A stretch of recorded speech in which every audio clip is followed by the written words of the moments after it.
Neighbours, everybody needs good neighbours with a little understanding. You can find the perfect blend.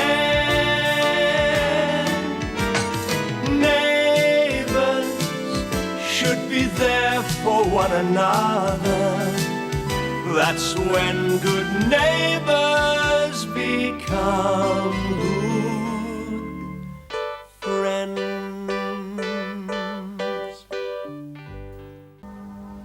Why did he go and see Clive?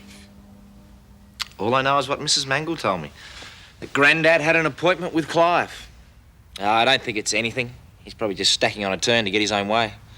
Oh, I don't know. I mean, he is getting on. It could be something serious. Oh, if it was, I can bet you that he would be the first person to tell us all about it. I think he's just trying to put one over you. But he's got no need to.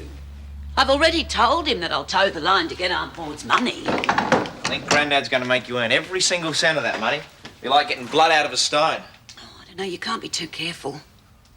I think I'll go over to the surgery, have a chat with Clive. Well, what about Grandad's lunch? Oh, could you serve it up? I don't want him to be left alone until we find out what's wrong with him. You won't be long, will you? Well, it'll be as long as it takes me to get into Clive's surgery. Why? Are you working this afternoon? No, I was going to drop in and see Jane. Ah, and tell her that Helen's home safe and sound. Yeah, well, she wants to know all the details. Oh, yes, all the details, like how you rescued Helen from a terrible fate. Hmm? Well, if Charlene and I hadn't found her, she'd still be that guy's prisoner. No doubt. Why don't you ring Jane? You can tell her just as easily on the phone.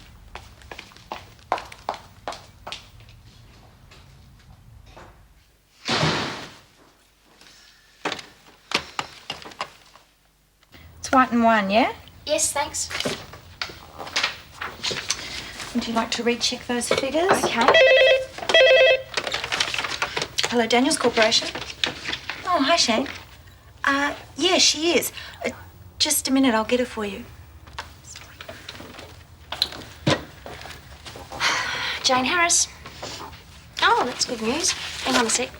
They found Mrs. Daniels. She's okay. Yeah, thanks for telling us that, Shane.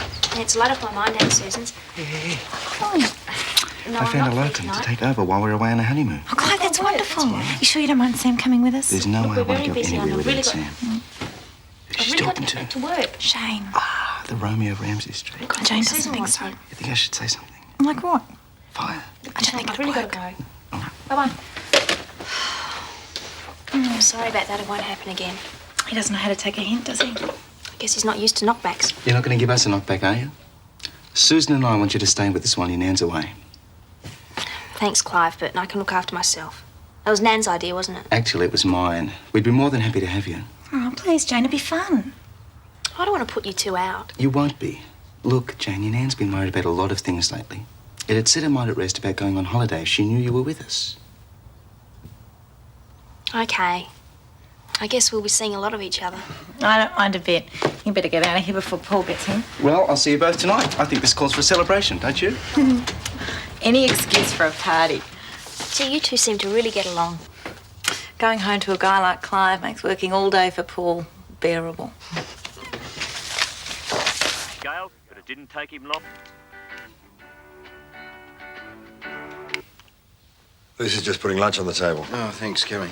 Listen, if you're worried about getting back to work, just go. I can look after it. No, I'd rather stay a little bit longer just to make sure she's okay. Paul, it wasn't your fault. None of us knew what Ralph Drew was up to. Yes, but I should have known there was something sus about him. I mean, anyone else would have put two and two together. Just forget about it, will you? That's what Helen wants us to do. Yeah, I hope the police don't want to question her anymore. I don't think she could take much more of that. I don't know. I thought I was a tough old bird. Come on, Gran. Sit down. Just take it easy. Been through a rough time. World War II was worse. Not by much, it wasn't. Oh, look, that's enough. You two are perfectly all right. Maybe you shouldn't be up. Why not? Because I wanted to give this to you in bed. Oh, darling, I'd rather have lunch with you. Look, why don't you take a couple of days off and just spend some time lazing around? I'll handle the office. No. Look, there's nothing wrong with me. I'll be in at work first thing tomorrow. All right, if you think you can handle it. I do. And aren't you supposed to be taking Scott for his driving lesson? If he's going for his license tomorrow, he'll need all the practice he can get. I thought it could wait. Not on my account. Look, I want you all to understand this. I am not sick. And the sooner we put what happened with Ralph Drew behind us, the better. Well, let's settle that. We'll have that cup of tea now, thank you, darling. You really are a tough old bird, aren't you?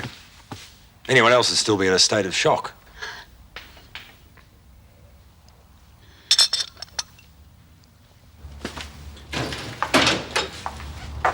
Badge. It's about time you turned up. Even a doctor's entitled to a lunch break. Do come in. What seems to be the problem? Well, it's more of a social visit, really.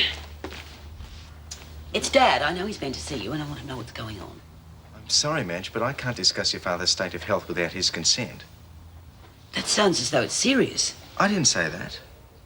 He's really ill, isn't he? Did he tell you that? No, not in so many words. We're waiting on the results of some tests. Until they come through, I don't know what's wrong with your father. But, Clive, I've got to know what to expect. I'm his daughter. I don't know how Mum's going to cope. I think you're jumping the gun a little, Madge. Wait till the results come through and then ask Dan to discuss it with you. Oh, you know Dad. He's as stubborn as a mule when he wants to be. No, even if he is seriously ill, I'd be the last person he'd tell.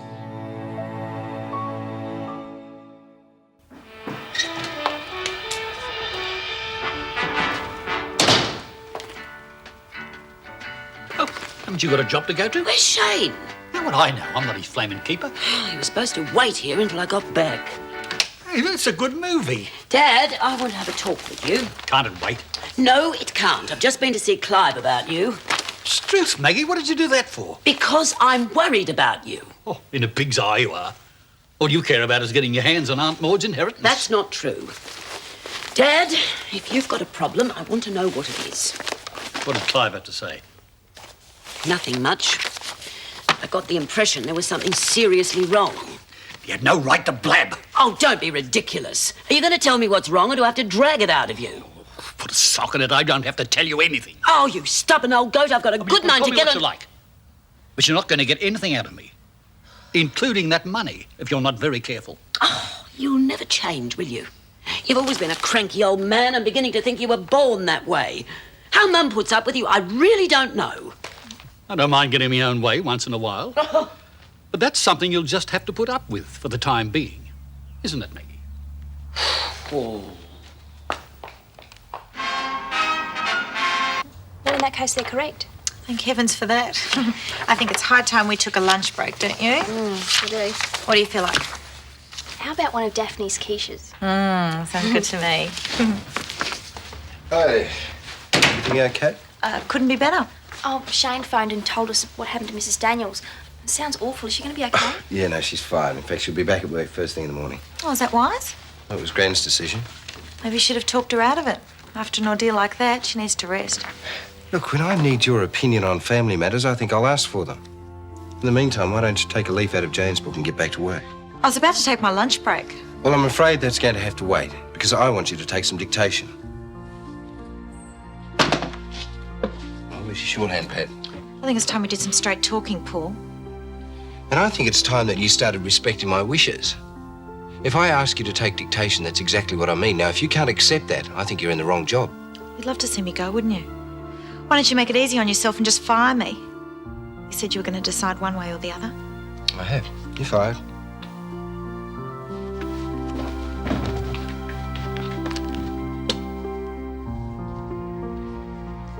I'll have your pay finalised in the morning. You can pick it up then.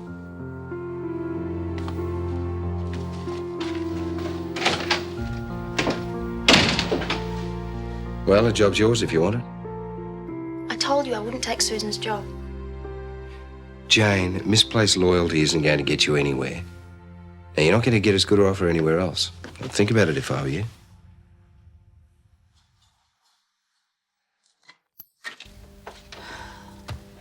Helen, Madge is here to see you. Won't be a minute. I know I've come at a bad time, Jim, but I'm absolutely at my wit's end over Dad. I just don't think Helen's up to heart at the moment, Madge. Don't fuss, Jim.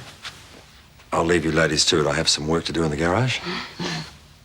Oh, Helen, if you're not up to discussing my Look, problems, I'm fine. just I'm tell me. fine, really. Sit down. Thanks. I don't know, Helen, you always seem to cope so beautifully no matter what. I think Ramsay Street could be wiped out by a tidal wave and you wouldn't turn a hair. What's your problem, Madge? Oh, Dad, of course. Honestly, all the Ramsay men are the same. I never know whether they're really ill or just bunging on a turn to get attention. I know there's something wrong with Dad, but he won't tell me what it is. Just tells me to mind my own business. Well, Madge, some people find it very difficult to tell anyone when they're in trouble. They consider it a sign of weakness. Your father's a man who's always been very proud of his independence. But I'd do anything I could to help. I'm sure he's aware of that, so let it be. Play it his way. When he's ready, he'll tell you what's bothering him. In other words, be patient. Well, it may be cold comfort, but the more you push, the less likely he'll tell you. Talk about stupid. He set me up, and I walked straight into it. Here, take it out on Sam's favourite teddy. Pretend he's Paul. That old thing. I think it's been through enough. I didn't have it easy when I was a kid. Cut my first teeth on that old bear. Stop trying to change the subject. Listen, why don't you take it easy for a while? I'm earning plenty. Clive! Yeah, I know. You prefer to be independent. Hi. Sorry I'm a bit late. Paul wanted me to work back. Firing me obviously hasn't given him cause to change his ways. Susan and I were about to start dinner. Oh, I'll help you. No, thanks. Has Paul offered you my job yet? Well, I haven't accepted. Well, don't let what happened to me stop you. It's a good job. I think I might just pop over to Nan's and get some clothes. Good idea. There's no need to take it out on Jane. It's not her fault. You don't have to keep reminding me about how stupid I am. I already know. But take this up to Sam before he starts hollering for it.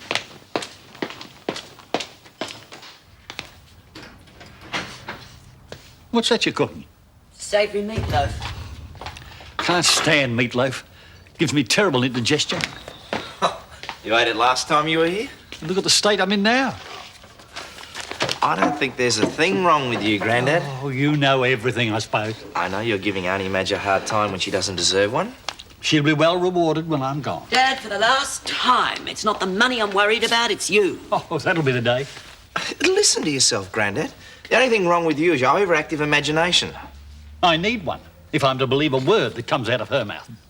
That's enough, Shane. Let your grandfather read his newspaper in peace. You can't be fooled by the way he's carrying on. I will do what I think's best. Now, I do think that it'd be a good idea if you stayed out of it. I give up. I'm going for a ride on my bike. Yes, well, don't be too long. I'm putting some steak on in a couple of minutes. You must want that money pretty badly, Maggie. Simmer on low heat. It's going to take forever. I'll skip that bit. You got everything? Well, if I haven't, I'm going to have to do without. Don't want to risk running into Shane. Is he making a pest of himself? Well, sort of. Your grandmother asked me to keep him away from you. What do you want me to do? I don't know, it just seems so petty. It's up to you. Well, it's not as if I never want to speak to Shane or Mike again. It's just I need time to think about what I'm going to do with work and where I'm heading. And you need to do that in peace. Well, just for a while. No worries. Clive, protector of damsels in distress, will keep all heroes at bay. Thanks. Well, dinner's almost ready. Susan, come and get it. Clive, is she still angry with me? Well, she's more angry with herself than anyone else. She didn't mean to take it out on you. Paul was really tough on her. Yeah, he usually is. Listen, Jane, if you want to take that job with Paul, go ahead. Don't worry about what anyone else thinks. You've got a right to be happy. You mean don't let anyone bulldoze me? Right. And I suppose that includes Shane. Well, I'll do what I can to stop him bugging you, but it'd be much simpler if you told him yourself. Yeah, I'll try. But I don't think he's going to take no for an answer.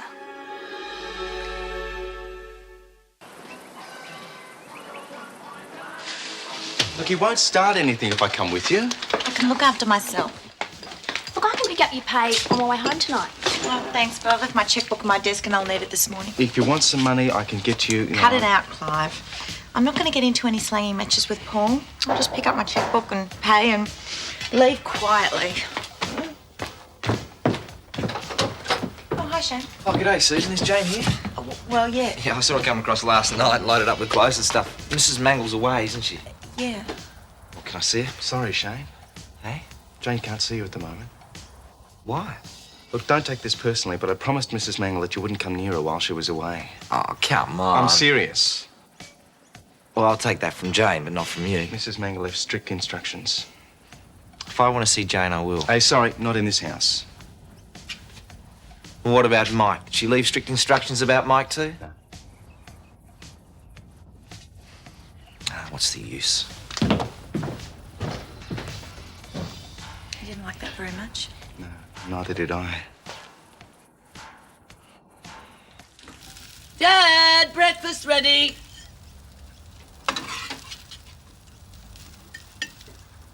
Dad! How long is Charlene going to hog that shower? Oh, come on, Dad. She's only been in there 5 minutes. 17. But who's counting? She has several job interviews today. She needs to look her best. There you are. I thought she was minding Lucy Robinson. She is, but only for an hour or two this morning. What's the matter with you? You look as bad as my breakfast. Clive just threw me out of his house. What did you do to deserve that? Jane's staying there, and Mrs. Mangle has told him to keep me away from her. Perhaps you should stay away from her, at least until Mrs. Mangle gets back. Nothing to stop you seeing Jane at the office. You stay out of this, Dad. Good thinking, Grandad. I've got as much right to be there as anybody else. Good on you. Your blood's worth bottling. Now, Shane, don't you go causing trouble. Helen's got quite enough of... Dad, eat your breakfast before it gets cold. You'll have to lift your game if you want that money, Maggie. But you love bacon and eggs. Too salty. Get me some bran. Oh. I've asked you repeatedly not to phone. No, I can't talk now. Please don't bother writing. There's no point. Bye. Is that the man from America? Told you before. It's none of your business. Oh, is it Marcy's birthday party today? Yep. No boys allowed, though they reckon they're gonna gate crash. Is that her present? Yes, well, you'll have to wrap it yourself. I didn't have time. It's not the one you asked for, but it's the nearest I could get. It's no good, Gran. You'll have to take it back. Oh, don't be silly, darling. Marcy won't notice the difference. I told her all about it. She doesn't want this one. She wants the other one. That was the nearest one I could get in the shop. You should have gone to another shop. Don't you ever speak to me like that again. You're a rude, ungrateful little girl, and I'm fed up with you. What's going on? Oh, I'm sorry I lost my temper with her. Lucy, what have you been up to? Didn't do anything. Lucy? She didn't deserve it, Jim. Darling, I'm sorry. You forgive me. Perhaps you should take a little bit more time off work, huh? No. I'm all right, honestly. Have a nice time at the party. Goodbye, Gran. You'll have to take it easy with her for a little while. She's been through a pretty rough time, darling. I know, but she just gets so cross all the time. She'll get over it. I can't get ready. You'll have to go over to Charlene for a little while. I'm taking Scott for his driver's license. Do you think he'll pass? I hope so. Maybe it'll make Gran happy again.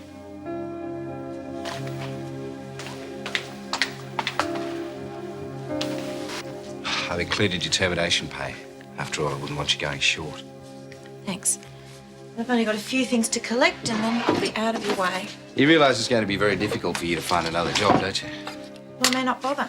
After all, Clive and I are getting married soon. Oh, yeah, of course. Then you can chuck in your whole career, can't you? And who needs to work with their husbands raking in plenty of cash? Don't you dare speak to me like that. What's the matter? Can't you take the truth? The truth is, Paul, you can't stand the thought of me marrying Clive. He's worth 1,000 of you. And if you had even a tenth of his good nature, you might still be happily married. Excuse me. What's up with Susan? Oh, what are you doing here? This is my office, remember? I got my name on the door and everything. G'day, Jane. Listen, if you're here to do some business, I suggest you get on with it. If you're just here to chat up my secretary, can you get out? Because she hasn't got time for it, and nor have I. Listen, pal, don't tell me what to do. What's going on? Oh, Shane's trying to disrupt the office. Hang on, mate. This is my office too.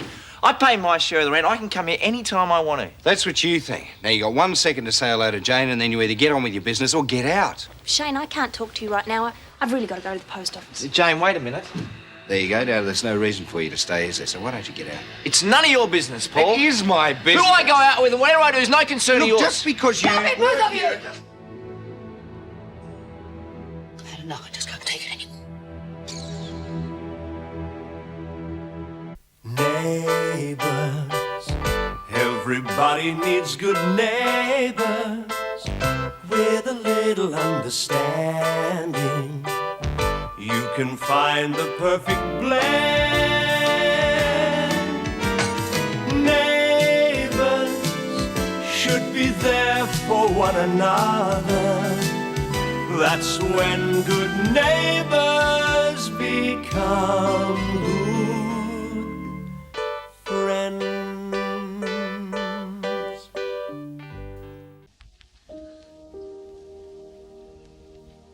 I'm sorry, Grand. The office isn't the place for this. You're right.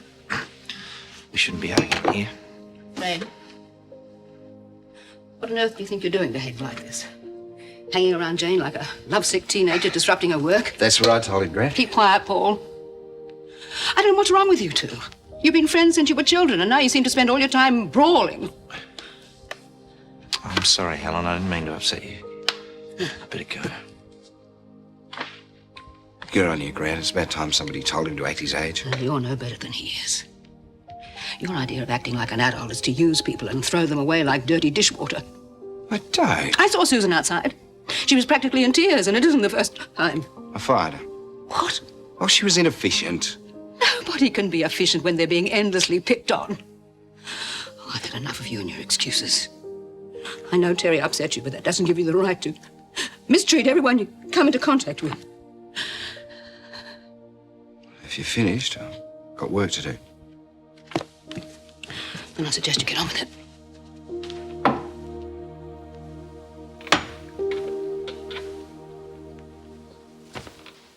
Come on. There. Is that better? There's nothing wrong with them the way they were. Now, what about dinner? Do you want me to buy anything special? Come on. A bit of pickled pork would go down well. Oh, Dad, I'm sure Clive wouldn't approve of that. Oh, all right. Well, we'll make it anything but flaming meatloaf. And don't fuss, woman. You're sounding more like your mother every day. If we sound alike, it's because we both care about you. And I really think she should be told that you're not well. What'll be the point?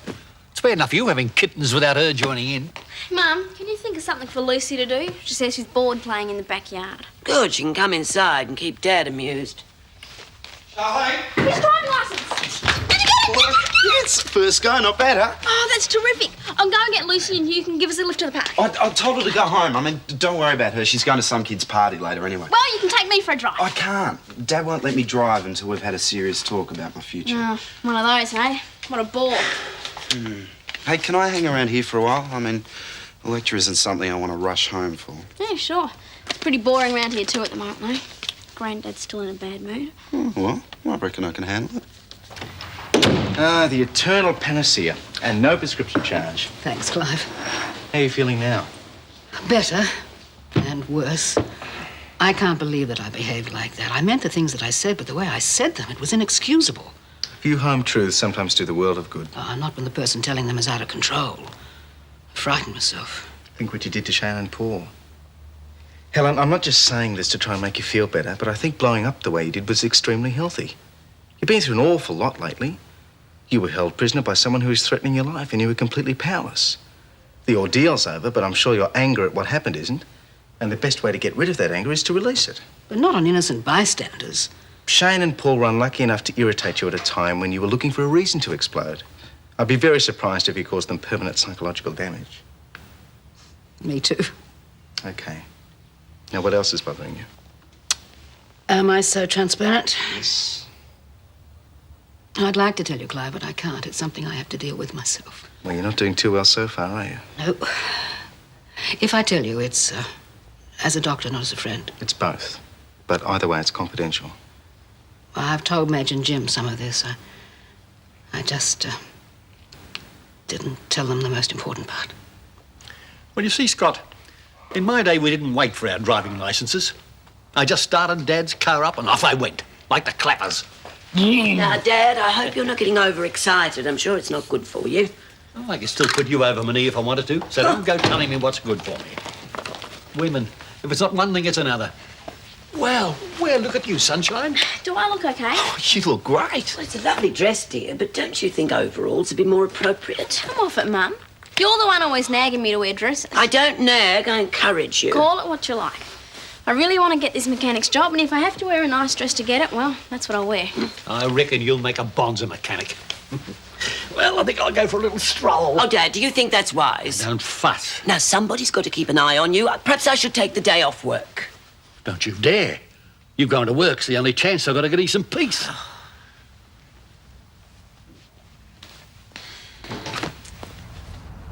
Gotta hand it to you, Mum. How do you keep a lid on it when he's being such a grouch? I'd be nice too if it meant I could get my hands on all that money. For your information, Scott, the money has nothing to do with it. If I'm being nice to him, it's because I happen to love the old goat. Every time I think I'm going to be able to shut him out of my mind, he either rings or writes.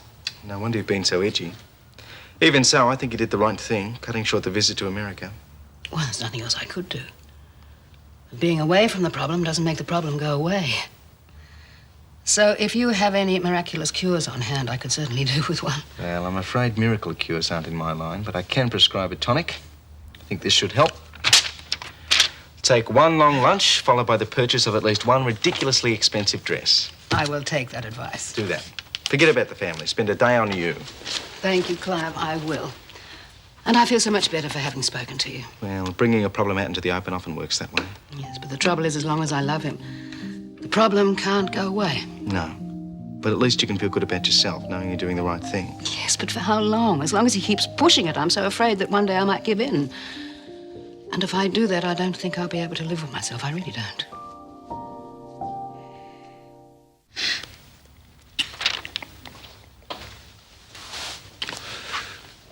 Give it any more thought to going back to school? Yes. And? Couldn't do it, Dad. It'd be humiliating being back there with those younger kids. But it'd be a small price to pay if it meant you could get into journalism, which is what you said you wanted to do. Well, I don't care. I'm not going back. Out of your mind? Yep. Okay. I suppose you're old enough to make that sort of decision about your life, which also means that you're old enough to be responsible for yourself in other ways. What do you mean? Simply this. While you're at school or in full-time study of any sort, I'll provide everything. Clothing, pocket money, that sort of thing. You're my son, so there'll always be a roof over your head and food on your plate, but from now on, you provide the rest. But I don't have any money. Then you'll have to get a job. Yeah, well, I was going to anyway. You haven't exactly been trying very hard. It's not my fault that the jobs I've been going for weren't any good. No. If you're going to be looking after yourself, you're going to have to get yourself something, aren't you? You'd like to see me blow it, wouldn't you? That's how you get your kicks, making me feel like I'm a failure. Scott. You're always comparing me to Paul and getting annoyed because I don't measure up. That is not true. Don't you think I know that Paul's his family's great success story? I mean, he can do anything he wants. It's always easy for him.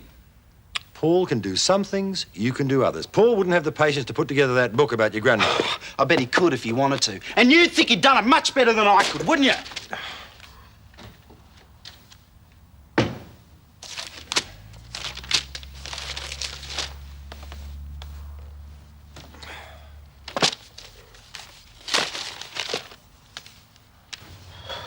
What do you mean? There's nothing wrong with me? Well, there is a mild irritation of the stomach lining, but that's nothing to worry about. Oh, none of your medico jargon, Gibbons. I know I've got cancer, and I want to know how much time I've got. About 20 years if you look after yourself. Oh, don't you play games with me. What about those cramps I've been getting? Dan, you haven't got cancer. All the tests show is that if you don't start eating and drinking properly, you'll probably end up with an ulcer. It's not, no. And it won't even be an ulcer if you follow my advice. Slow down and stop worrying about the things that aren't worth the bother. If you do that, I can assure you, you'll be a serious contender for a telegram from the Queen. Oh, it's truthful turn up. I was sure I was going to cark it. I almost couldn't bring myself to come and see you. Lots of people feel that way. I'm just glad you had the sense to have everything checked out. Yes. Well, I had to, didn't I? Not just for me, but for Edna. I had to let her know what she was in for. About the only thing she needs to worry about is keeping you on the diet I'm going to work out. Give me a couple of hours, and then you can go home to Queensland any time you like. I've got some unfinished business to see to first. How'd you go? Same as all the other types. They won't say it, but the real reason they won't give me go is because I'm a girl. Well, you can have my job. I'm fed up with it. As soon as we got back here, Shane left me to wash this thing. Now he's nicked off somewhere to the pub, I reckon. At least you're getting paid for it. Not for all those hours I do at the old people's home. Better than going to jail. How'd you go, mate? No good. Yeah. I'm in the same boat. Did you have that talk with your dad? Yep. And I told him that there is no way I'm going back to school. He said I had to get a job because I wasn't going to get any more money out of him. Scott, take my job. The pay's lousy and the work's a killer, but if you want it, it's yours. Hi. Well, what happened to you? 15 screaming kids, 2 of them ate themselves sick, and I've just been cleaning up the mess. It's not funny. No, it's not that. I'm just thinking what a pack of whingers we are. We're moaning about being out of work, moaning about being in work. Sound just like our olds. Oh, speak for yourself. Well, we're adults now, whether we like it or not, I suppose. Right now, I just want to forget everything and go and have some fun. Yeah, I'm with you. Let's just take off somewhere. Now that I've got the wheels, we might as well make the most of it. Right, Yeah, you're on. you bet. Well, I can't go. Got to stay here and finish washing this. Well, come on, you blokes. Give the girl a hand.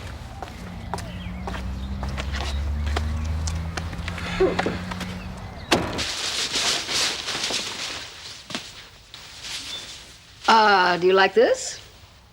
Yeah, very nice. You must have broken the bank. I did, and I spent it all on myself.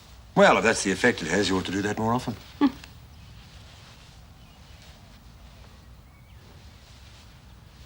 course, next time I'll have them send the bill to you.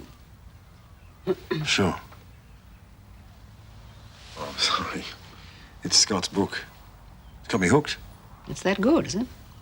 Oh, a bit rough around the edges, but a lot better than Scott thinks. Trouble is, he's got no confidence at all at the moment. I gather you've had your talk. Yeah. He still refuses to go back to school. So I told him it's about time he started earning his living expenses.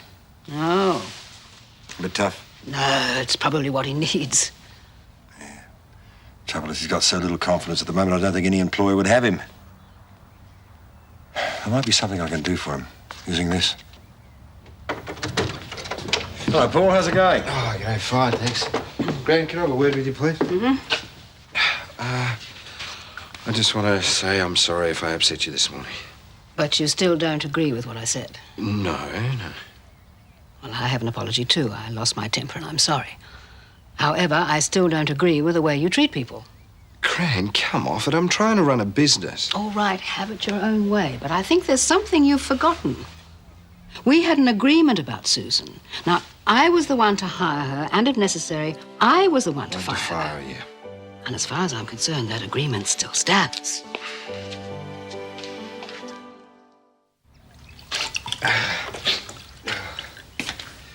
Greg shouldn't override me like that, Dad. I mean, not on something that's purely a business decision. He was just trying to show you that your feelings for Susan are far more than employer-employee. They are, aren't they? It's complicated. It's because of what happened with Terry that I can't work out what I feel about any woman anymore. I know. After I broke up with Zoe, I found it very difficult to get involved with anyone. Well, what about Ruth? Well, it's because of Ruth that I know what I'm talking about. Well, unconsciously, I led her on and then backed off as soon as she wanted a commitment from me. And you think that's what I've done to Susan? You encouraged her and backed off as soon as she started to get involved. Yeah, but if she'd given me a bit more time, I Be might have... fair, Paul. Be fair. You were flaunting other women in front of her. Crystal doesn't mean anything to me, Dad. Well, how's Susan supposed to know that? She needs someone to love her. That's why she turned to Clive. You can't blame her after the way you treated her. Dad, people think I'm cold. I'm not. I just don't know how to open up to people anymore. I want them to care about me. I want them to like me. I don't know how to do it anymore. I don't know how to go about it. In order to be loved, you have to give love. Now, if that's what you want, that's what you've got to learn to do. It's over to you, Paul.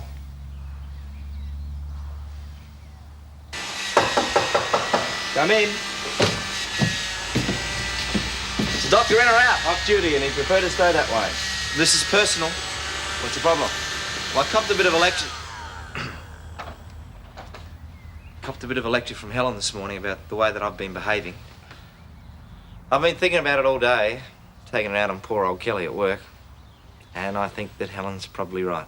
Yeah, I heard something about that. It started me thinking about a few things, and, well, for what it's worth, I'd like to say that I'm sorry for what I said to you about, you trying to keep me and Jane apart. Oh, that's okay. Love makes idiots out of the best of us. Sure does. Look, I don't like it any more than you do, but Mrs. Mangle made me promise to keep you two apart. My life wouldn't be worth living if she found out that I'd encouraged you. So the band's still on? Sorry, but not for much longer. Look, to be honest, I think you'd stand a much better chance with Jane if you gave her some breathing space. I get the impression that she wants to avoid me. But if it's time that she wants, then, well, it's time that I have to give her. Hey, what do you know? Instant maturity. Yeah, well, it happens to all of us. Who knows? Might even happen to you one day. Thanks. Thank you. Dad, what's going on? Where are you going? As if you care. Of course I damn well care. If you've got to go to hospital, I've got a right to know. The only place I'm going is home. I've seen Clive and the tests are clear. All I've got to do is watch my diet. Oh, Dad, I've been so frightened. Well, why on earth didn't you tell me as soon as you found out? No concern of yours. No. Oh, you horrible old man. I've gone out of my way to make things easy for you since you've been here, and you couldn't care less how I felt. You had 50,000 reasons to make things easy for me, Maggie, and don't you forget it. Do you really think that's the kind of daughter you've raised? You think that I'm just being nice to you to get Aunt Maud's money? Well, all right, Well, if ma'am, that's what you think about me, you can take the rotten money and shove it. All right, then I will. Just as soon as I get out of this house.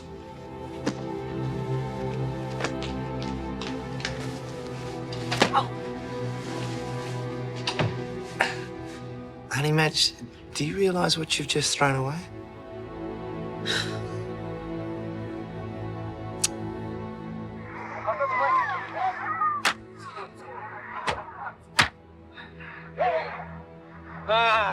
It's more like it, huh? Stay here forever, mate.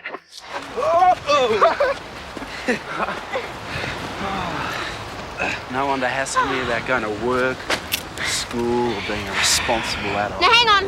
Now, I'm making a rule. No one's allowed to even mention the word responsible. Because today, I don't want to do anything but be irresponsible. Okay? Sure. Yep. Right. Glad we got that sorted out.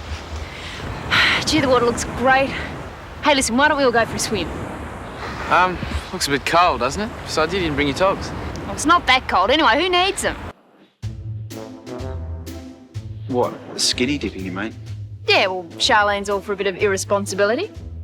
Yeah, I'll be in it. Oh, what's the matter? Are you two guys scared or something? Of course No not. way. No. What do you reckon? I will if you will. Yeah, sure. Okay. Well, you guys change behind those rocks over there, and we'll change behind the boat.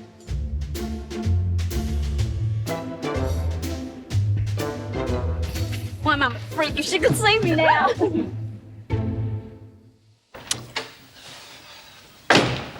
He's almost ready to go. Good. Sooner he's out of here, the better. You can't just let him go. Think of the money. I wish I'd never heard of the stupid money. It's caused nothing but trouble. You can still win him over. What about the house? We've kept a roof over our heads this far without his help, haven't we? We can go on doing it. What he does with Aunt Maud's money's his own business. I could use a hand with the case.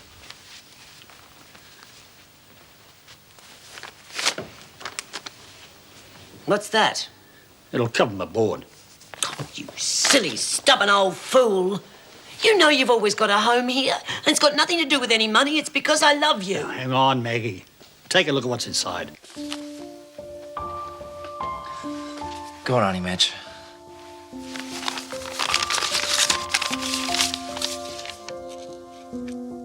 $50,000. Dad. I reckon your mother and me can afford to advance it to you until old Maud's money comes through. I was always going to give it to you. I thought you'd tweak to that. Oh, you're a rat bag, you know that. And I love you too, sweetheart. Oh. Hey, come on, guys, get a move on. Yeah, ready when you are. Let's go then.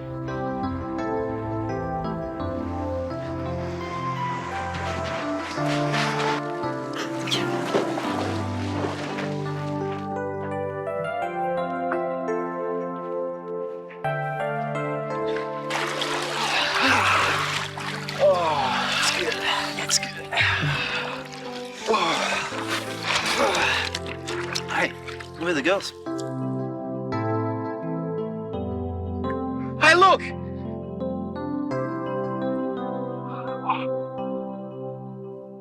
Neighbours, everybody needs good neighbours with a little understanding.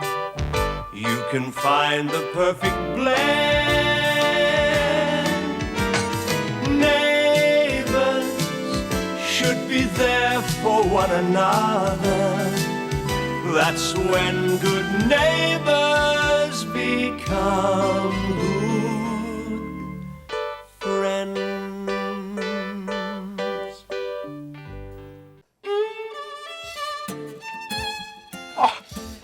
Enjoy your swim, boys! Hey, come back here! Scott, we can't chase them like this. They can't do that! Well, probably just fooling around. They'll be back soon. Yeah, I should have known. Charlene's skinny dip. It's a laugh, isn't it? Well, they probably won't go very far. Yeah, well, they better not. If anything happens to my car, I am going to kill them. Did you see their faces when we took off? Yeah, well, it serves them right to think we really would go skinny. Yeah. Hey, maybe this is far enough. We should go back, eh? Oh, let's make them stick it out a bit longer. They mightn't see the funny side of it if we leave it too long. Hey, chuck your Yui up there. Oh, okay.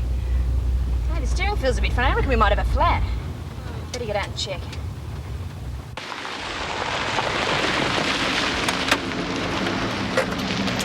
Yeah, you're right. It's a flat.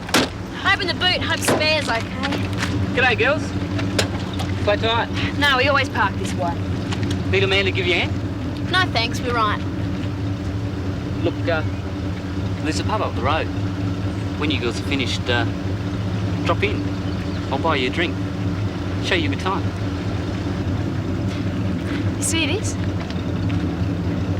Now, how'd you like your teeth shoved so far down your throat that you can chew your own toenails? I was just trying to be friendly. Slime! Come on, Cal, give us a hand. The guys are going to be freaky. Oh, this is getting beyond a joke. Should have been back by now. Well, they might not come back. Wouldn't put anything past Kelly. Do you reckon many people live around here? I don't know. Look, Charlene wouldn't leave us out here, would she? Yeah, well, we could die of exposure waiting to find out. Hey, I'm freezing. Come on, mate, this is crazy. We're going to do something. Oh, what, hitch a ride or something? Hey, we could wrap ourselves in the blanket and use that. And look like a couple of Scottish Siamese twins. Yeah, well, have you got a better idea? No. Well, we could try it, I suppose. OK, you go first. Well, it is your idea.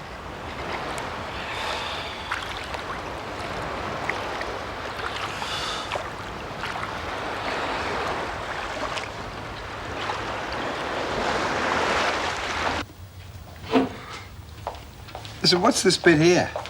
There's something about his hotel room. Should have been a doctor. His writing's atrocious. Yeah, he sounds like he's a little bit lonely, though. He's phoned every night. Reverse charges. I hate to think what the phone bill's going to be like. Oh, well, he'll be home in a couple of days, won't he? Yeah. Just hope the bank doesn't send him on any more trips. What with Albury before Christmas and now Hobart, I've almost forgotten what he looks like. Hi, Daphne. Hi, Susan. Oh. Ah, there you go. Late lunch. Oh, early dinner, actually. I got a mountain of work to get through. I'm going to have to stay back for hours. Don't expect me to feel guilty. You fired me. Has he told you that little tidbit? Jane did. Oh, how's she getting on? Or has she already decided that no job's worth being constantly abused for? I haven't abused her. Look, Susan... Lucky Jane. She doesn't know what she's in for. Excuse me, you two. I'd prefer you not to air your grievances in here. Sorry, Daph. How's everything? It's been a pretty quiet afternoon, actually. How are you feeling? Oh, I'm fine. Fit as a fiddle. Oh, you're lucky. I was sick for the whole 9 months every morning with Sam. I better go. Thanks for that, Dad. I'll catch you up. See ya. Don't you think you're being a bit hard on him? No rougher than he's been on me. Okay. I just thought he was being apologetic. But subject closed. So, how does it feel being a lady of leisure? Rotten. Well, it's not me. Clive's gung-ho about being the breadwinner, but I'd rather get another job just the same. Yeah, I know what you mean. I could never give this place up. I'd be bored out of my mind if I was to stay at home all day. That's how I feel. Actually, I want to ask you a favour. Could I borrow your sewing machine? You're going into the rag trade? Well, I thought I might just run up a dress. Oh, I've got heaps of patterns if you're looking for ideas. What are you after? Something casual, dressy? A wedding. I might as well make it myself now that I'm not working. You haven't got much time. Well, it won't be anything fancy. Clive and I only want a small service. No fuss, no frills. Tell you the truth, I don't know whether I'll make a new dress or just revamp an old one. If you need a hand. I'll let you know. Thanks. I'll be home after 6 if you want to pick up the machine. Bye. Yeah, look, the most important thing if we're going to get anywhere is get into a rhythm, okay? No, the most important thing is not to drop the blanket. Prickles. Yeah. Hey, there's a phone box, look. Oh, great. Who can we call? Daff won't be able to leave the coffee shop. What about your dad? He already thinks I'm irresponsible. This will be all he needs to send him right off. Paul would understand. I could get him to grab the gear and bring it over. Yeah, great. Oh, money. We don't have any money. Damn.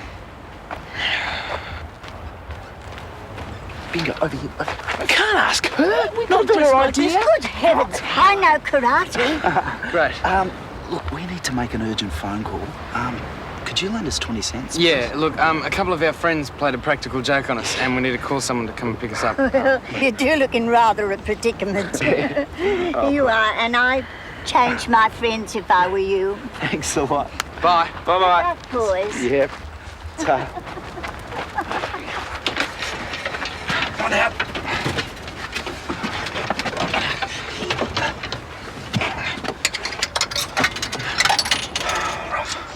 Please be there. What are we going to do if he's not? I don't know.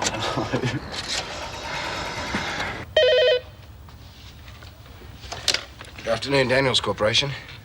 Oh, good day, Scotty. What's the problem? It's a long story, yeah. I'm here with Mike and we need a big favour. You what?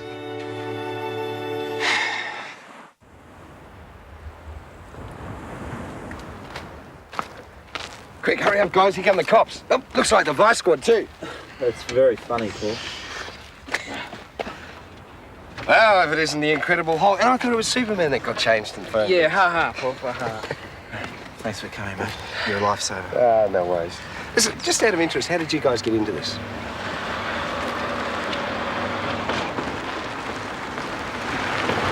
So that's how, eh?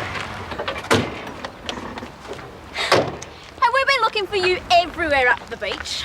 All the rotten stunts. What are you doing here? We phoned him to come and get us. You had to walk all the way to the phone box with no clothes. Yeah, we didn't know whether you were going to come back or not, did we? We would have been back ages ago, except we got a flat tyre. Yeah. If you could have seen your faces when we took off. Yeah, well, Mike and I don't think it's very funny. If there is just one scratch on my car, I'm going to flatten you. Relax, she's fine. You pinched Scott's car, the same way you pinched mine. It was a joke.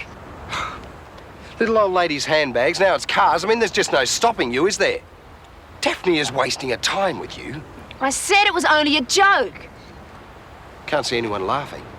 In fact, I don't think the cops are going to find the humour in car theft. Honestly, Paul, it was just a joke. Scott, you and Mike go back in your car. You two, you come in with me. Let's just see what Daphne and Madge think of your little prank. Oh, come on, Auntie Madge, admit it. You're going to miss the old boy. After the hoops he put me through to get Aunt Maud's money, never. Oh, dear, I do hope he doesn't eat too much junk food on the way there. See, you do miss him. I only dropped him off 5 minutes ago and already you're worrying about him. It's Mum's the one I'm worried about. How's she going to feel if he arrives home as sick as a dog? You remember that time he came down from Queensland on the bus a few years ago? I was about 10, and you, Uncle Fred and Charlene were staying with us too, are they? That's right. He didn't arrive until after New Year. We thought he was dead. Yeah, I could never understand how anyone could just disappear off a bus like that. Oh, Shane, he didn't disappear. He just wandered off at one of the rest stops. Like some old codger in the pub. Turned out they were in the war together or something. I can imagine what it would have been like. Told him about how he was the original rat of Tobruk. I think I've heard that one about 1,000,000 times. Oh, you didn't believe that piffle, did you? The nearest he ever got to Tobruk was when he and Mum went on that World Discovery Tour in 1953. Oh, he wouldn't tell a story like that to an old digger. He might have known better. Well, so I gather that he just missed the bus then? Yes.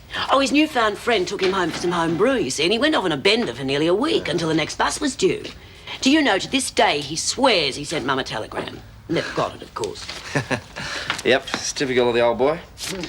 Must be a good feeling. What, to be debt-free?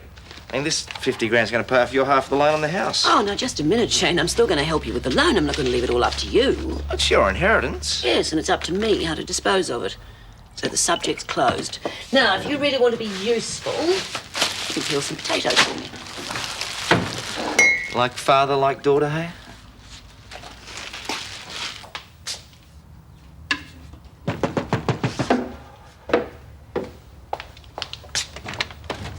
Paul, what's up? Your little friend here's been up to her old tricks again.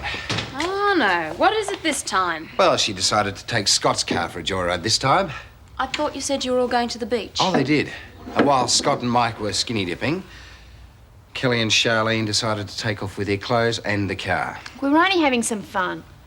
Surely it's not a serious problem. Look, playing a joke on the boys is one thing, Daphne, but this fool here hasn't even got a driver's license. The joke would have turned very sour if you'd had an accident, wouldn't it? Yeah, we didn't. Look, you so much as put your foot out of line once more, I'll have you down to that police station so quick you won't know it hit you. Thanks for not taking it any further, Paul. I'll handle it from here. Yeah, well, I think you're wasting your time. The girl is bad news, Daphne.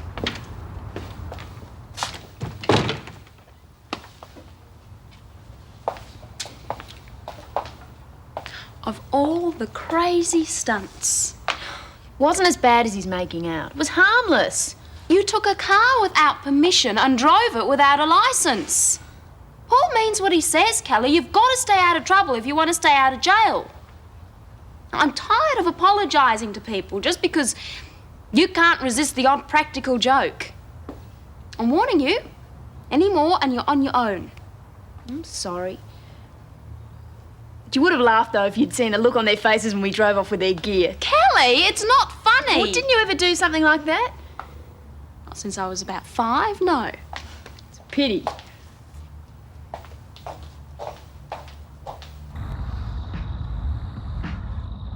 Yeah, well, you wouldn't have liked it if we'd have done the same thing to you, huh? There's no way Charlotte and me would have gone skinny dipping in the first place. It was your idea. Less talk, more wiping. I'll get it. Give you two a chance to catch up on those dishes. I'm sorry, it was a joke that got out of hand, all right? Yeah, all right. G'day, Dad. Oh, Scott. No need to get dressed on my account. Here we go again. Go on, blast me. Get it off your chest. Look, I've been thinking it was a dumb joke, and I didn't mean to get you in trouble. But you and Charlene wouldn't have left us stranded, so car's okay and no hard feelings, all right? No hard feelings? No, hang on a minute. You're not the only one who should be apologising. Come on, Kelly, spit it out. I'm sorry too. Forget it. Did you two really think we weren't coming back? Well, we were starting to wonder, weren't we? Should have seen us trying to get round in that rug as well. And what about that old lady who said she could do karate? Oh, it sounds like we missed the best part. did. You all seem to be forgetting that Paul's on the warpath for Kelly's scalp. Yeah, you better cool it for a while. No more joyrides now. It was Charlene's idea too. Yeah, we forgot about Charlene. She's probably copping heaps as well, I'd say. Maybe I better go over there. No, let them sleep on it. Madge has probably had enough drama for one evening.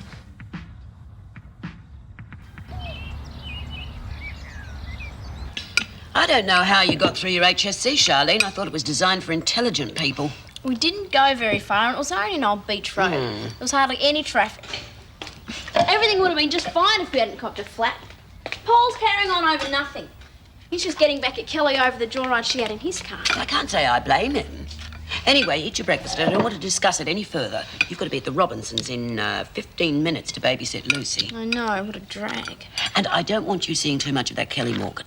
I mean, I feel sorry for her, but she's obviously a bad influence. It was just as much my idea as hers. Charlene, your loyalty to your friends is world famous. Why don't you try cultivating some other virtues, like obedience, for example? Something smells good. Anyway, I think Grandad was still here. I can't get out of the habit of cooking as though he was. Scrambled eggs, do you want some? Oh, sorry, I can't stop. I'm expecting Kelly any minute. We left all the gear at the site, so we're going to take the bike out there to save a bit of time. Need another helper? I want you to look after Lucy. Don't remind me. I'll come in. Hi, Kelly. Hello, Kelly. You ready to get stuck into it? Yeah. Mrs. Mitchell, I want to apologise for getting Charlene into trouble yesterday. It was all my fault. It won't happen again. Thanks, Kelly. I appreciate you telling me. Oh, come on, let's make a start. See you tonight. Bye. Bye. See you, Charlene. Bye-bye, Shane. Still reckon I have to steer clear of Kelly? Just don't go along with any more of her bright ideas, hmm? Can't we take a break. Come on, get on with it. Don't want to get caught slacking on the job by Paul. Paul? Yeah, he's coming out to have a look. He wants to invest in an industrial site, and this could be it. Look, you're just going to have to learn to pace yourself. That way you can go all day. Smoke a half hour? Okay. What's that? Where? There. There's nothing there. Come on, get on with it. I don't care if Paul does turn up. I'm taking a break now. Oh, come on, get back to work. Paul's going to expect like, oh! Shane, what is it? It's the snake, I saw it. Big black one.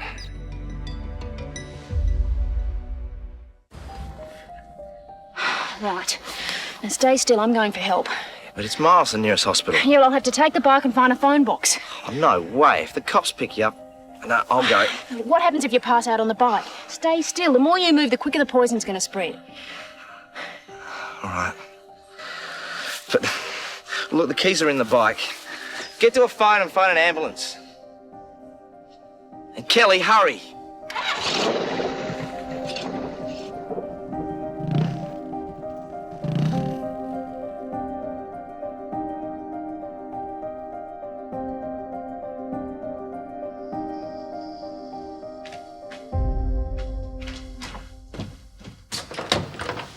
Mind if I come in? Making the most out of being a lady of leisure, I see. It's my wedding dress. Susan, I came round to apologise. Well, I was unreasonably tough on you at the office. I'd just like to make amends if I can, and also let you know that the job's still there if you want it. Thanks, Paul, but I don't. Can't you give it another go? I mean, please? No, Paul. Things are better left as they are. And I'll be needing some time off for my honeymoon. You wouldn't like that, would you? It can be arranged. I may not even go back to work. Clive's keen for me to stay at home and look after Sam. I'm getting used to the idea. That's your last word.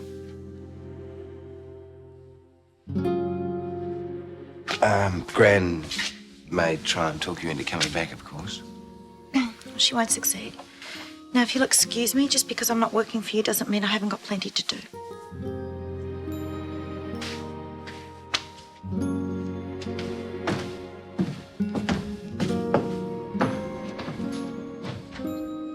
It was all I could do to stop myself laughing when Paul was telling me, let alone be heavy with Kelly. Oh, it's tough being a guardian. Daphne, it takes years of practice.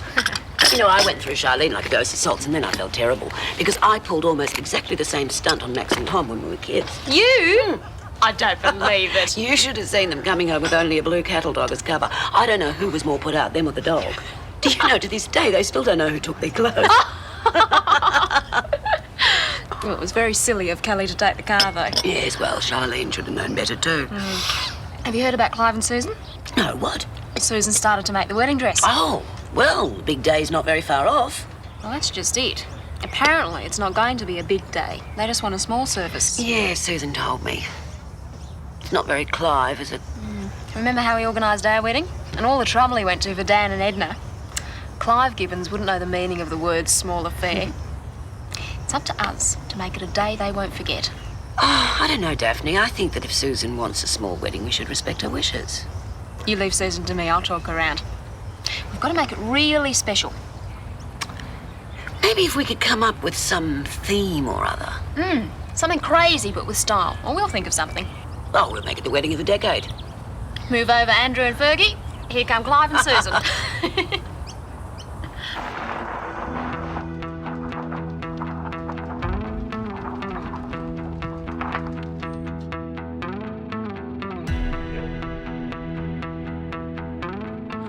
Hey, what's the story? What are you doing with Shane's bike? Break off, Paul. I haven't got time. Well, we'll make time, won't we? What are you doing? Let go of Going me. for a little joyride, were we? And shot through on Shane. No, he's been bit by Oh, sure. Pull the other one. Play Look, it's single there. true. I'm going to get an ambulance for him. Just go and make sure he's okay. Yeah, well, this is the last straw. You're going to a police station. I'm not lying. Shane needs help. If I don't get an ambulance to him, he could die. Neighbours, everybody needs good neighbours with a little understanding. You can find the perfect blend. Neighbours should be there for one another. That's when good neighbors become good friends.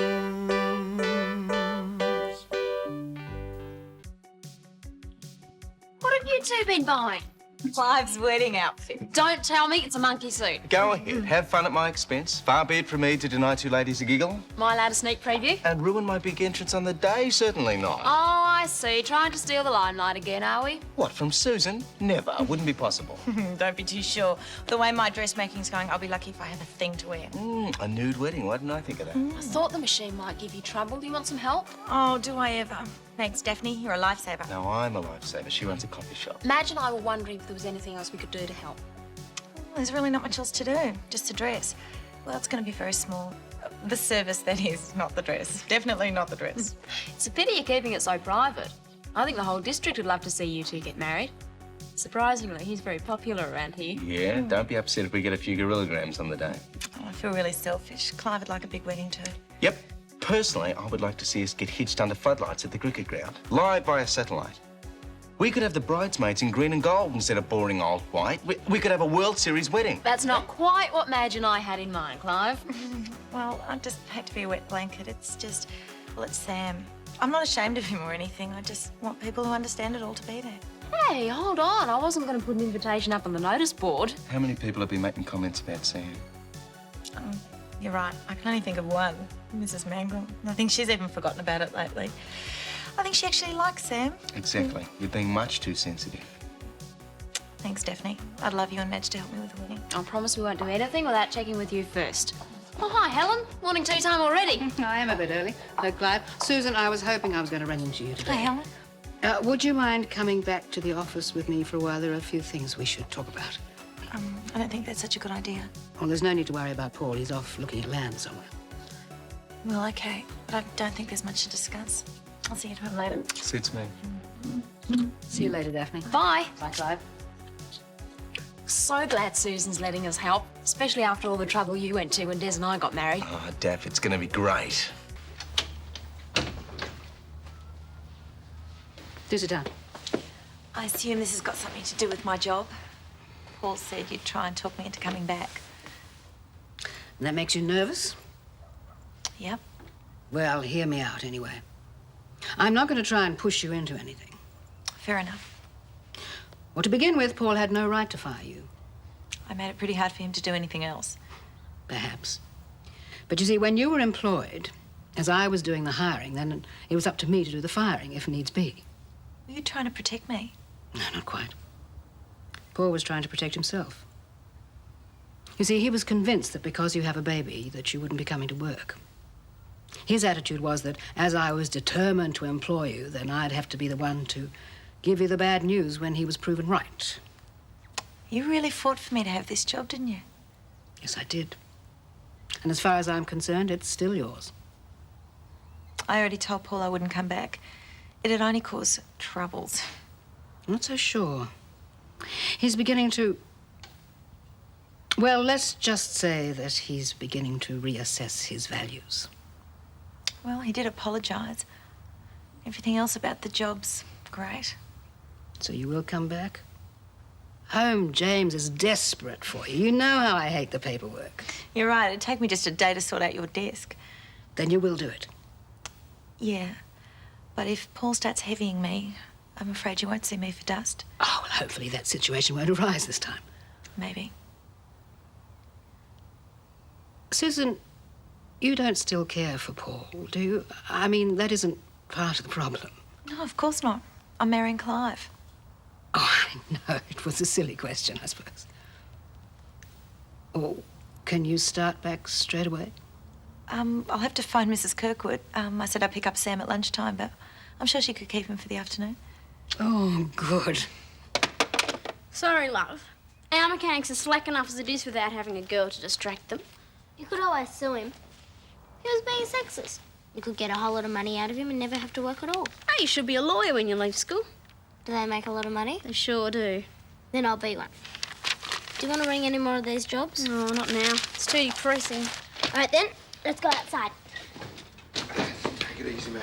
Shane, what happened? That's all right, it's just a snake bite. What, a snake bit you on the eye? No, it bit me on the leg. But it's all right, it wasn't very poisonous. Yeah, maybe not. But at least you were able to describe it, weren't you? Think how sick you could have been if they couldn't give you the right anti-venom. But if a snake bit you on the leg, why have you got a patch on your eye? Well, it was just my luck. As I jumped back from the snake, I copped one of those blackberry bushes in the eye. Didn't worry me at the time, but I can't see out of it now. Hasn't exactly been my day, has it? Well, shouldn't you be in hospital? Oh, I'm all right. Stop fussing. Anyway, Clive's going to come and check up on me later. Anyway, what are you doing here, eh? I just go where I'm told. Scott's job hunting. It's become a national pastime. Hey, thanks for coming to the hospital, mate. Oh, no worries. I think I owe you one after that slangy match at the office, eh? Oh, and Kelly, I promise I won't jump to any more conclusions. Yeah. What about Shane's bike? Oh, I'll get one of the guys from Lassiter's to pick that up now. In fact, I'll get it organised now. I've got to get back there anyway. I'll catch you later, eh? See ya. Yeah, well, I better get back to work too. Hey, you're not going back there by yourself. Look, I'm not afraid of snakes or blackberry bushes. You've done enough for one day. Thanks, Kelly. I really appreciate what you did. What was I supposed to do? Just leave you there? Come on, let's make some lunch. Lover boy's got to keep his strength up. I'm bored already. How about a game? Let's play snakes and ladders. I spy? Oh! There's a peanut butter. Thanks. Oh, you're really quiet today. What happened to Motormouth Morgan? Well, I was just thinking about today, that's all. No, Charlene, that cousin of yours isn't such a bad bloke once you get to know him.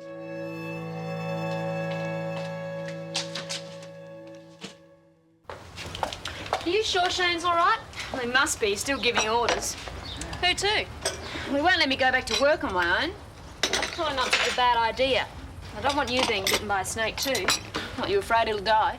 Don't kid yourself. You're not that tough. You're tougher than most guys like, though. Only on the outside. Look, why don't you go and put in a few hours at the retirement village? Do I have to? I'm not going to carry you there, but don't forget that you've got to put in 15 hours every week. So why not take advantage of the fact that you don't have to work this afternoon? I'd much rather stay here and help you. Well, I don't qualify as a charitable institution. But old people are so boring.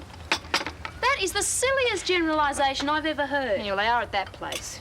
Have you tried to talk to them? The way you walk around with that chip on your shoulder, you'd scare anyone off. Guys too, you reckon? Possibly. What guy'd want to go out with a girl who was going to thump him every time he did something wrong? No, you're right. Well, for starters, the next time I go down to the home, I'm going to be polite to everybody. Good. Oh, Daff, I don't suppose you've got any dresses you're sick of? Oh, heaps, probably. Why? Oh, just thought I could put them to some use, that's all. I'll check when I get home. If you want to use anything before then, we'll just borrow it. Thanks, Daff. You're changing your image.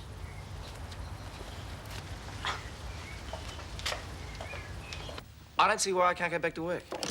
Not for 24 hours at least. You're kidding. Some people would be grateful to be ordered to put their feet up. Yeah, well, not me. I don't get paid till I finish the job.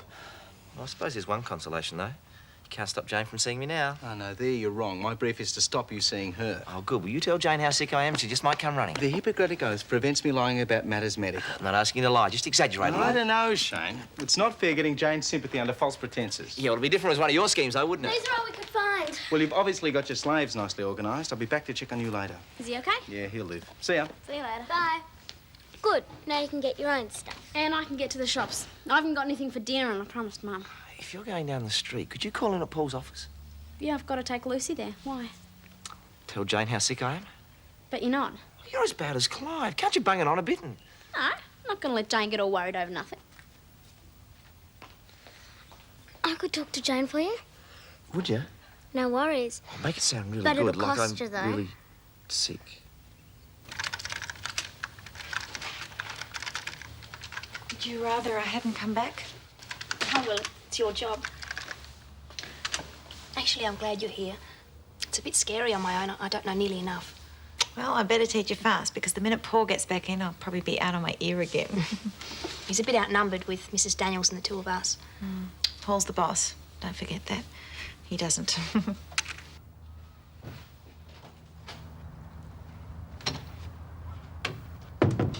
Paul, can I have a word with you? Yeah, sure. I've asked Susan to come back to work. Well, I've already reminded you of our agreement. If she's to be fired. I was the one to do it. Absolutely. Well, as far as I'm concerned, she does her work more than satisfactorily, and I have no intention of dismissing her. Good. I was wondering how to get her back. You want her back? Well, of course. I asked her, but she wouldn't do it for me. You know, I wouldn't be surprised that you planned this whole thing. No, not this time. It's all your fault. Well, you and Dad, well, you helped me get a few things into perspective. And I now realise that I was taking out all of my problems on Susan. Oh, it's nice to know we oldies are still useful occasionally. Now I better get things right with the lady in question. I think I might just go down to the post office. I'd prefer you stay, Jane. Look, I've never hesitated to reprimand Susan in front of you, so I think it's only fair that you're around while I apologise to her. You've already done that. But this time I want to make sure that you accept it. Look, I've given you a pretty rough time and I'm sorry. I'm back, aren't I? Yeah, I'm glad. Well, it's only on trial. I hope Helen told you that. No, she didn't. It just meant I have to be on my best behaviour, doesn't it? I have to preserve my self-respect somehow. Could we go shopping before we go to Gran's office? You just want an ice cream. I think you should go straight to the office. Well, I'm hungry. Lucy? What's up with you, Shane? Nothing. I know. What are you two up to? Just go. I'm supposed to be resting, remember? Too tired for visitors. Hi. Oh, wow.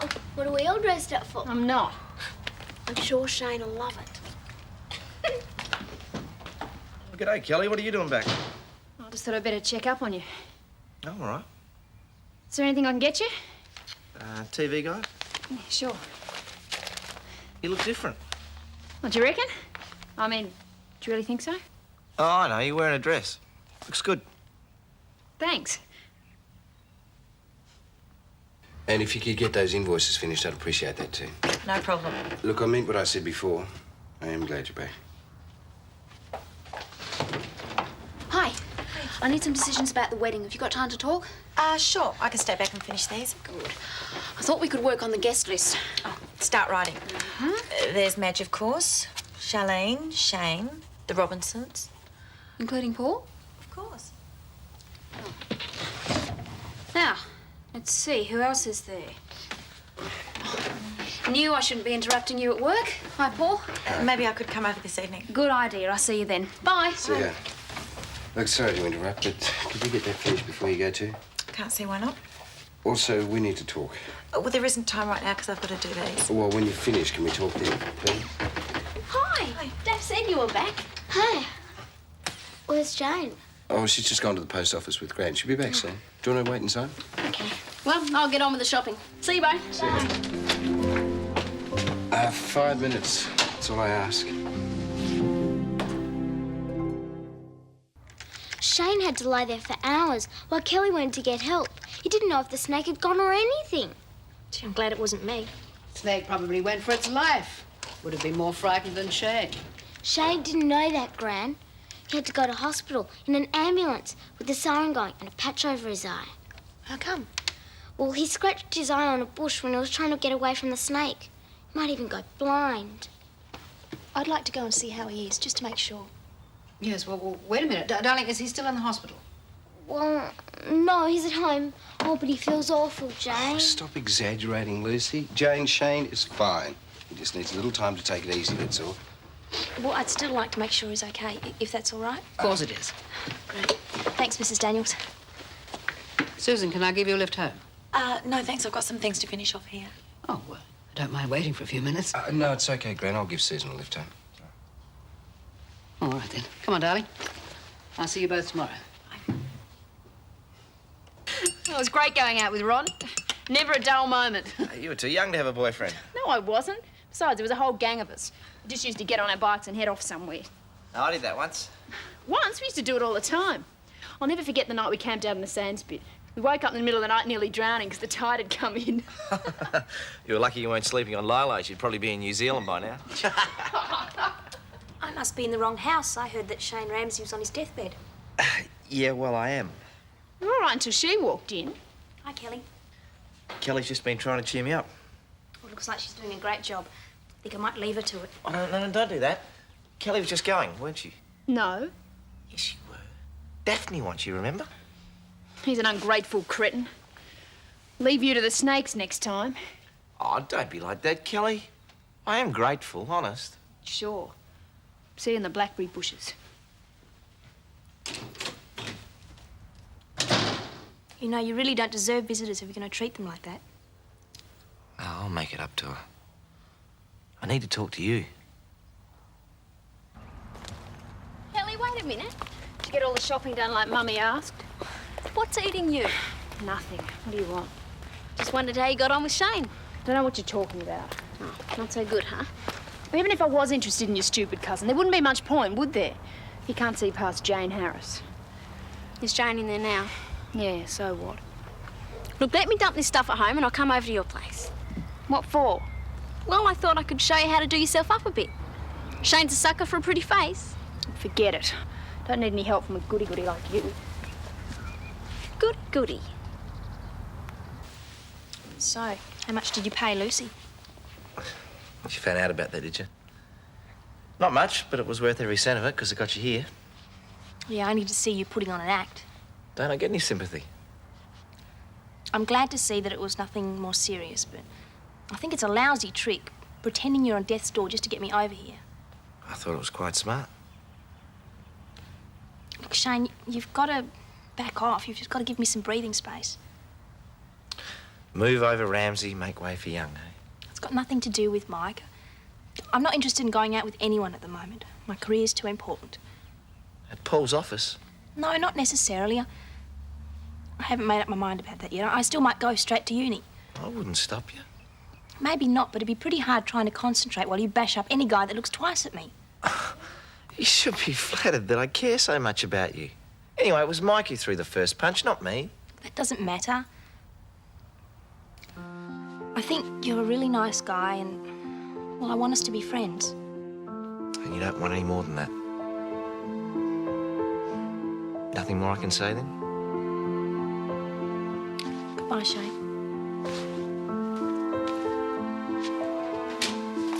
See you, Sherwin. Bye. Just, I'm getting worried. 2 girls have walked out on you in the last 10 minutes. Right, finished. I don't think this is a very good idea, Paul, so I'll see you in the morning. Well, hang on a minute, Susan. Look, I just want to clear the air. Well, it might make life in the office a bit easier for both of us if I do. I told Helen if you can't handle me being here, then I'll leave. Well, that's what I wanted to say. Look, I gave you a pretty rough time, and I'm glad I've been given the chance to make it up to you. I need the job, Paul. That's the main reason I came back. Is that all? And because Helen needed me. Well, I need you too. You don't need anyone, Paul. Thought you might have had a bit more compassion than that. Look, when you've had a relationship that's as totally destructive as mine was, it's not surprising I'm wary to get into another one. Stop using your marriage to Terry as an excuse. You're not the first person to get disillusioned. My relationship with Fred hasn't left me all bitter and twisted. Yeah, well, maybe you just bounce back better than I do. There's absolutely no point in continuing this conversation. We both agreed to be nice to each other at work, so it's time I went home. Well, hang on a minute, Susan. We're not just talking about work here. I don't know what you're talking about. I happen to be getting married to Clive. Do you think I'd throw that all away on the off chance that you might wake up to yourself? Yeah. Oh, Susan.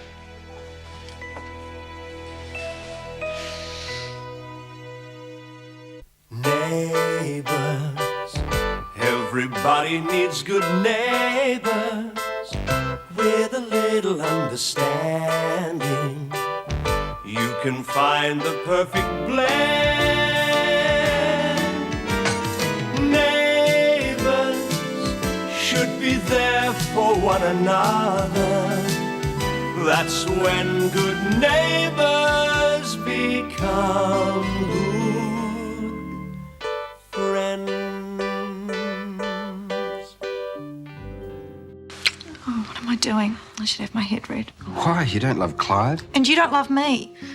You just can't stand to see anyone else win, can you? No, that's not true, Susan. Look, if you married Clive, you could ruin all our lives. Don't you realise that? I'm trying to make a life for Sam and me. Clive loves us, which is more than you can say. I could love you too if you give me the chance. Look, I'm just beginning to learn to live with myself again. You don't know how difficult it is after all this time to admit to people that you really do need them. But we all do. Well, just give me some time, will you? Let me work this out. I promise I won't hurt you again. I don't have any time.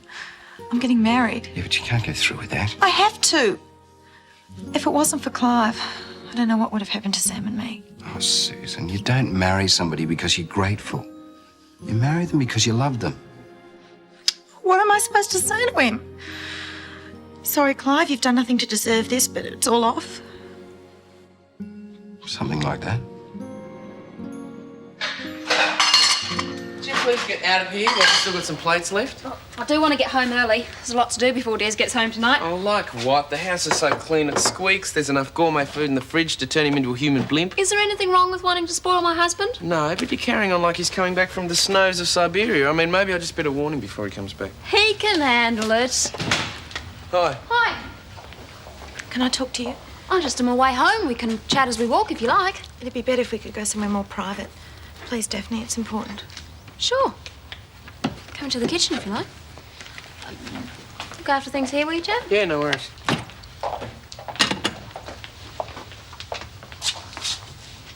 Is anything wrong? You look terrible. Thanks. Believe me, I feel worse than I look. You and Clive are pretty close, aren't you? I guess we've been through a lot together, yeah. Would he come to you if he was unhappy? I hope so. Susan, is something going to happen to make Clive unhappy? Yeah. No matter what I do, Clive's going to get hurt. Has this got anything to do with Paul? I saw the look on his face when we were talking about the wedding. Maybe that's what made up his mind. He told me I couldn't marry Clive. Oh, you shouldn't have done that. But it's true. I don't love Clive. Not the way I love Paul. What are you going to do about it? Tell Clive the truth, I suppose. It wouldn't be fair to marry him now. Only make it worse. I know. I can't do that to Clive. Try and look after him, won't you? I'll be there when he needs me. Thanks, Daphne. You're a good friend.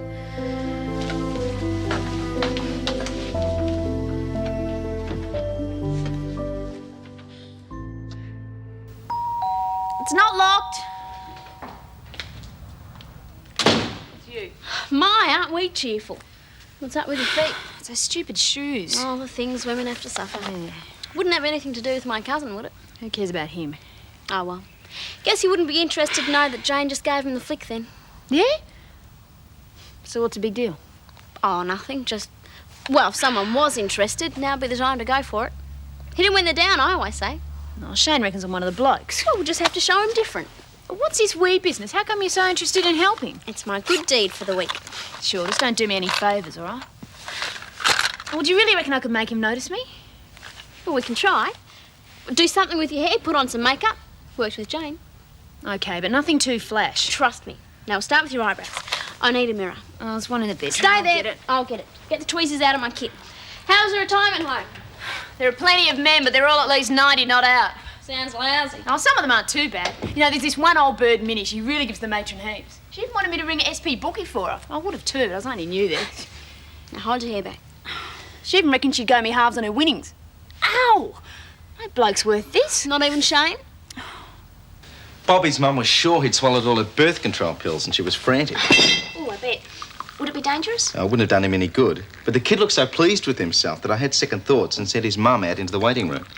Anyway, I did my stern doctor bit and I warned him that we'd probably have to pump his stomach if he'd taken all those pills. Poor little kid. Now, smart little kid. Dug down into his pockets and he produced the pills. Told me he wanted a baby brother. Did you tell his mum? Yep. And she was so relieved she didn't even tell him off. Hi. Jane tells me Paul's got you back in the harness. Where's Sam? Oh, he's asleep. Clive had him fed when I got home. Have you had a rough day? You look exhausted. I'm really sorry I didn't stay back and help, but Shane looked really sick. It's okay. It was something I had to do myself. Don't you want to get out of your work gear? Yeah. I said I'd meet the others at the coffee shop. Can I get you anything while I'm out? No, thanks.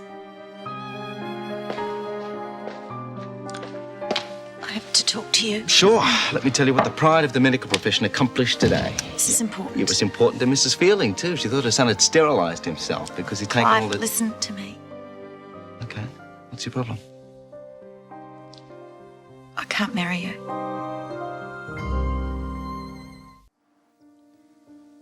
I know you've been worried about the wedding. I'll call Daphne and Madge off if you don't think you can face it. It's not the wedding. It's the marriage. I can't go through with it. I thought it was all agreed. You said... I can't help it, Clive. I've changed my mind.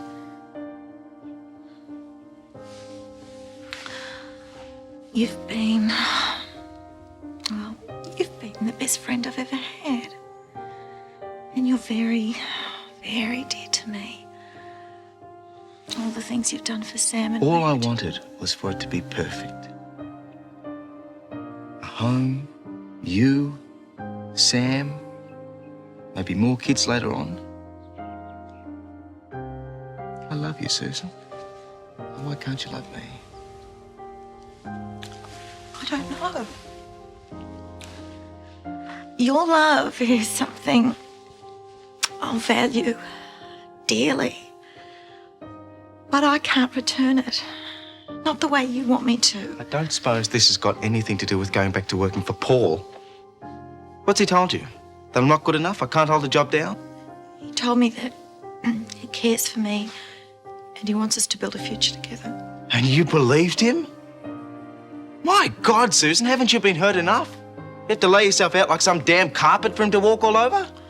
It won't be like that. He promised he'd never hurt me again. Paul Robinson hurts everyone who's ever loved him. He's the original kiss of death. What about Terry?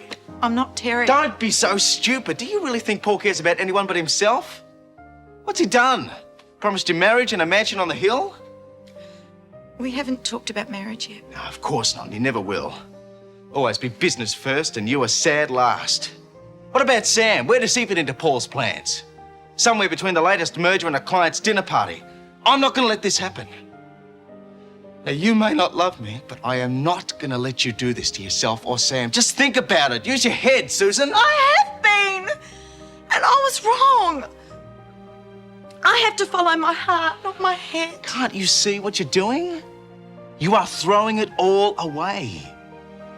You'll never find anyone that loves you as much as I do.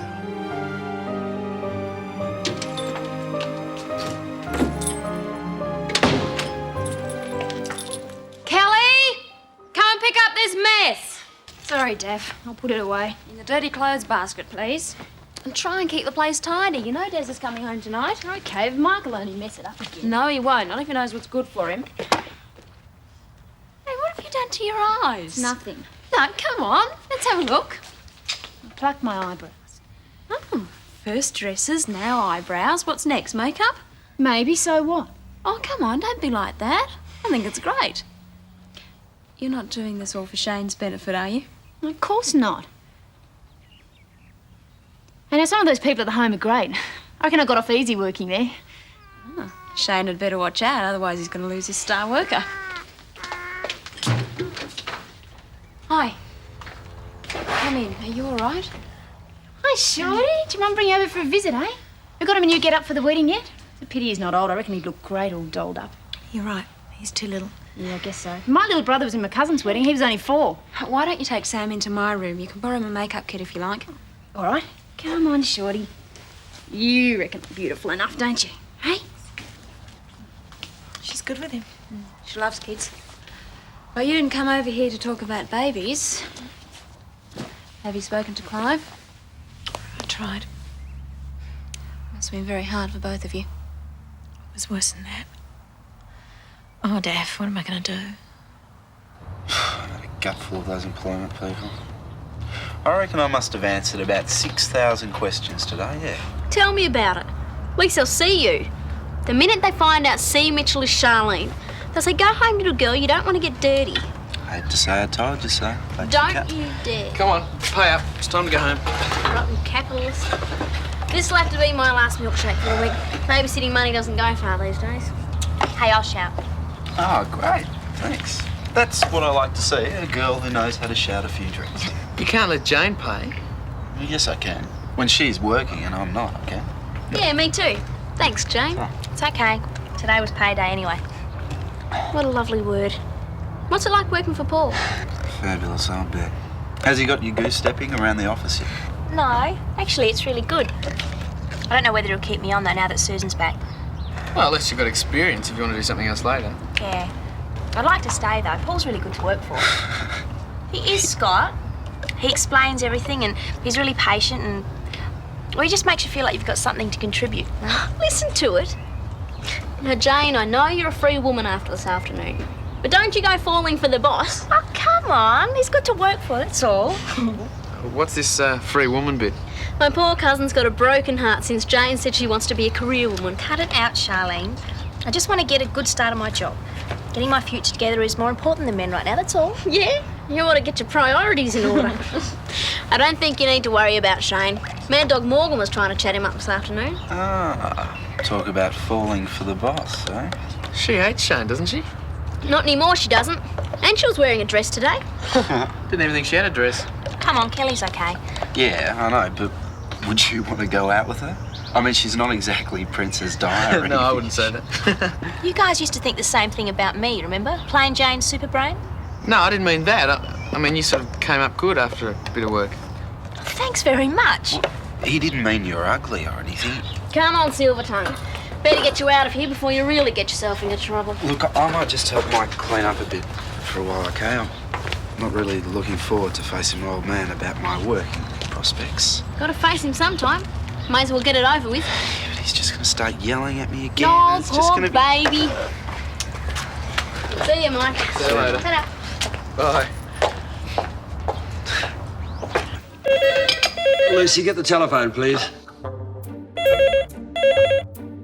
Lucy, telephone. All right, okay. I thought there were laws against child labour. Hello, Robinson residence. Oh, hello, Mr. Cutler. No, Scott's not home at the moment, but I can get my dad. Dad! Sorry. Dad! Dad! Slow down. It can't be that earth-shattering. It's Mr. Cutler from the Erinsborough News. Are we going to be in the paper? Well, I won't know till I talk to him, will I? I'll take it here. Jim Robinson, Mr. Cutler, how can I help? Well, that is good news. No, I'm afraid Scott's not home at the moment, but I'm expecting him any time now. Shall I get him to call you? Right, first thing in the morning's fine. Okay. Thank you very much. Bye-bye. Why did he want Scott? Is he in trouble again? What's Scott done this time? Shouldn't you hang up the other telephone? Oh, come on, Dad, please tell me. No, it's not this time, darling. It's a surprise for your brother. A good one. Clive is the kindest, warmest, most wonderful man in the whole world. Paul's entirely different. It's fireworks and misery, and I never know what's going to happen next. I'm scared, Daph. I think I've just screwed up the best thing I've ever had. Don't get carried away. I know it's going to be tough on all of you, but you'll get through it. Yeah, I know. I just didn't want to hurt Clive. He doesn't deserve it. He says Paul won't marry me. What do you think? I don't know. He said he needs time to sort himself out. I don't know what that means. I love him, but I've heard that line before. I've known Paul for quite a while. He's messed up, sure, but he's not a liar. He deserves a chance. Are you saying I should leave Clive? You need to know what Paul thinks before you can decide that. The only way to find that out is to ask him. Susan, you better come and feed this kid of yours. He's going to chew the ear off that teddy bear if you don't. Would you do it for me? I have to go out for a while. Sure. Thanks for listening. It helped. She's in a weird mood. Where's she gone? From the frying pan into the fire, I think.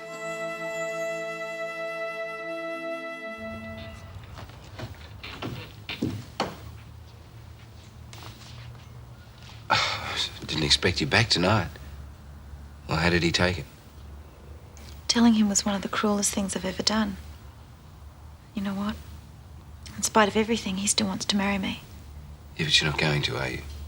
No. Do you want to marry me, Paul? Well, I suppose someday we'll... What does someday mean to you? 3 months from now? Before Sam starts school? When? No, I hadn't thought that far in the future. I just thought we'd get to know each other, spend some time together, see how things work out. What are we talking about here? A business merger or the lives of 3 people? Answer a simple question. Do you love me? Well, love's a pretty potent word. I mean, of course I care about you very, very much. You're even scared of saying it, aren't you? You know, what do words mean anyway? I've heard them all before. Well, Terry said she loved me, and look what she did to me. Oh, for God's sake, Paul. Terry's dead. I'm here. I love you. Can't you let go of the past long enough to make a future? Oh, I don't know. I just can't go through all that again. It's always you, isn't it? Well, you don't have any idea of what you're putting me through. You don't want me. You're going to make damn sure no one else can have me that's either. not true. Oh, yes, it is. I can't go back to Clive. He deserves more than I can give him. And now what? Oh, you've got a good job. You've got a son, you've got a bright future. We'll be together. No, we won't. I'm right back where I started from. Alone. So good luck, Paul. I hope you find whatever it is you're looking for. Yeah, what's going on, Daff? I can't work Susan out. She's just trying to do the right thing by everybody. It's not easy. And what's so tough? Well, Clive reckons she's the greatest thing since sliced bread. She's lucky. Your turn will come, Kelly. I wish they'd hurry up. If I could get that great lump next door to take any notice, I'd be laughing. Oh, I'm sure Shane would be delighted with that description. Don't you think he's a bit old for you? I'm the same age as Jane. So you are. Sometimes you think you're 13. Thanks. Right, come in. You okay? I'm fine. I just came to pick up Sam. He drank all his bottle and mangled 3 teething rusks. Oh, thanks very much for feeding him. Is all his gear here? Yeah. Did you see Paul? Yeah, I saw him. Well, what did he say? Have you made a decision? He told me the truth, and yeah, I have made a decision. Well, he made it for me, really. Thanks for all your help, Daphne. I'll never forget it. Yeah.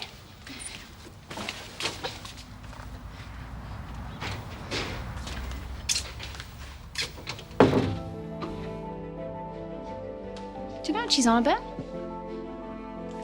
I think so. Hi, how'd it go? Lousy, if you really want to know. Aw, poor Scott. Wouldn't anyone give you a job? Don't you start. I reckon I'm going to hear enough of that from Dad. Well, actually, he does want to speak to you. Oh, wonderful. Another lecture, I suppose. Well, he can save his breath because I'm not listening. Well, I know something you don't Give it a know. miss, Lucy. I'm not in the mood. But it's really good. You see, this man rang from the Lucy. Look, before you ask, I didn't get a job today, but I got 2 interviews tomorrow, and you don't have to give me any money. I can walk. I don't think money's going to be a problem, Scott. Yeah, well, I'm going to make sure... Calm down. I'm not hassling you. Oh, come on, tell him, Dad, tell him. I know. You want me to leave home so you can rent out my room, right? That's enough, Scott. I have some good news for you. I took your manuscript down to Mr. Cutler at the local paper. He liked it very much. My book? But that was just fooling around. Oh, Mr. Cutler didn't seem to think so. He said it was a well-put-together biography of a local identity, and he would like to run it in serial form over the next couple of weeks. Put it in the Erinsborough News. He seems to think you've got quite some journalistic talent. Did you hear that? Journalistic talent. Your brother's a genius. Well, there is some work to do on the article, however. He said that they called it polishing or something. You've got to call him in the morning. Oh, you bet I will. I can't believe it. Well, this gives you some idea of how important a good education is, Scott. Journalism is a very demanding career. You need every advantage you can get. Oh, just wait until I tell Charlene. Hey, my first byline. Hey, thanks, Dad. Okay. You were hoping it'd send him back to school, weren't you? Susan? She's not here, Clive. The house was empty when I got in, so I thought I'd get dinner started. Had his lamb chops out. Oh, I think she left you a note on the table. What would you prefer, mashed potatoes or boiled?